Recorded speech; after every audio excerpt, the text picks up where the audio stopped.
ओम श्री गुरुदेव दत्त श्री स्वामी समर्थ. नमस्कार मित्रांनो, आज आहे विजया एकादशी. माघ महिन्याच्या कृष्ण पक्षात येणाऱ्या एकादशीला विजया एकादशी म्हणतात. महाशिवरात्रीच्या 2 दिवस ही एकादशी येते.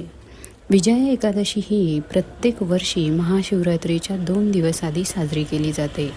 या दिवशी विष्णुदेवांच्या पूजेला विशेष असं महत्त्व आहे. असे मानले जाते की जर या दिवशी भगवान विष्णूंची आराधना आणि उपवास निर्मळ मनाने केला गेला तर त्या व्यक्तीच्या सर्व मनोकामना ह्या पूर्ण होतात.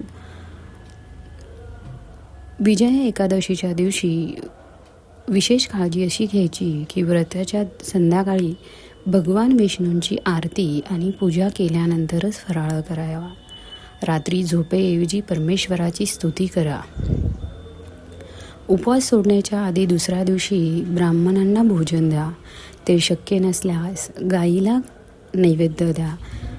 त्यांना शक्य तेवढी देणगी द्या. त्यानंतर उपवास सोडा. जेवताना भगवान विष्णूकडे क्षमा प्रार्थना करा की काही चूक झाली असेल तर त्यासाठी मला माफ करा आणि माझा उपवास मान्य करून घ्या.